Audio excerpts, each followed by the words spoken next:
Hi, and welcome to this brief presentation showcasing issues and consequences of biomass and land conflicts related to political ecology. The following cases exemplify particularly examples of murders, violations, and indigenous rights, paradoxes of nature conservation, but also issues of degradation and erosion, as well as some cases of part-wise ratification in respect to these nature conservation issues and rights of indigenous people. Setting the tone for biomass and land conflicts on the Malay Archipelago, this is a somewhat special case as it connects to different, both more and less obvious circumstances of political ecology. It is titled as one case, but it is still described by various related issues and might more adequately be called something like deforestation, land grabbing, and restriction of self-sufficiency in Palawan. Between 2002 and 2017, Global Witness reported a total of 144 cases of activists from various environmental fields being killed in the Philippines, with the majority of these people being indigenous people.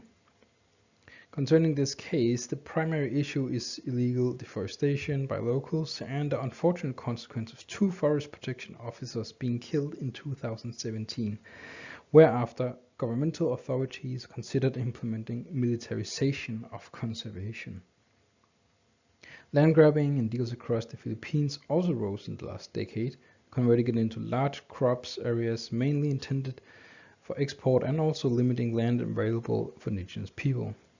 Traditional slash and burn farming has also been demonized, antagonized, and restricted by legislation, which is problematic as it is important to rural poor people and indigenous people, since the method is sustainable in the sense that it does not depend upon outside inputs based on fossil fuels or fossil energy for fertilizers, pesticides, and irrigation, and thus offers the people self-sufficiency. On the other hand, the smoke and the burn method might be harmful to workers and other indigenous groups. The case itself writes that Palawan is known as the Philippines' last frontier. In spite of its unique recognition as a UNESCO Man and Biosphere Reserve, it has not been spared from massive investments in extractive resources and industrial agriculture, especially oil, palm, and rubber. And yet, indigenous people and upland dwellers continue to be blamed for causing massive deforestation and ecological disasters. Corporate logging activities and illegal logging in Mindanao is another case in the Philippines, also including environmental destruction, harm to ancestral lands, attacks, and extrajudicial killings, and societal tensions increase. Beginning in the 1959 already, with high tensions in the early 2000s, and including violence on both sides, most recent updates include the reported murder of an indigenous community leader in 2013. In this case, also from the Philippines, a company obtained a forest land grazing agreement in 1991, displacing those currently living on the land, disregarding their sacred sites, and eroding their traditions. In 2002, the indigenous tribe Higaonon Lumat regained the lands by use of petitions with a contract for long-term stay. In 2011, the lease to Paras was cancelled, but 1 month prior, Paras had signed the land rights over to a wholly owned subsidiary so that the land merely switched corporate hands. In the following time, several rights and agreements were broken, as roads and palm plantations were built in local farmers' fields and ancestral sites.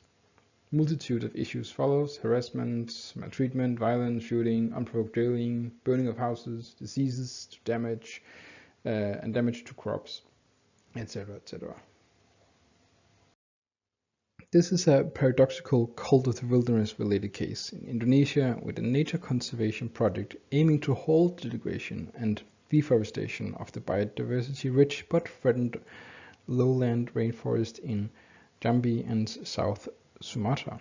However, this produced conflicts between different stakeholders with uneven abilities to engage with authorities holding the power or the legitimacy to enforce land claims.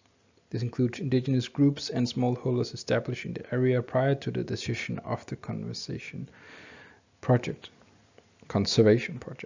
Movements in this tension include La Via Campesina, who have used the case of Hutan Harapan, which means Forest of Hope, to showcase and criticize similar cases on venues such as the UN climate change conferences.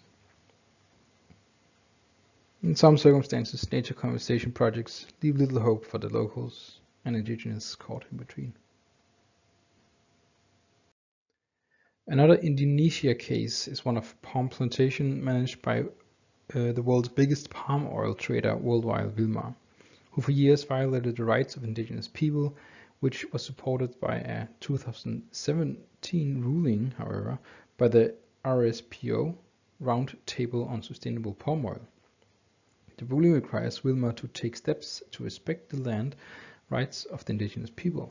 This has still not been fully fulfilled, and as of 2019, ongoing conversations are being held in hopes of changing this. Between 2012 and 2017, PT Via destroyed 26,500 hectare of forest in connection to its concession, and has been met by resistance both locally and abroad, or at home in Korea, where the company holds its main seat. This is a case also affecting indigenous people, but severely also biodiversity, as local water quality and soil erosions. A temporary moratorium on forest clearance was made in January 2018, but not followed entirely.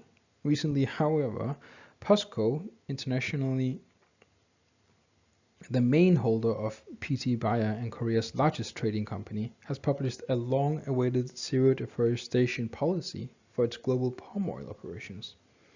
Now, time will tell if they live up to their new policy on palm oil operations, a business which has long caused critical harm to both people and the environment.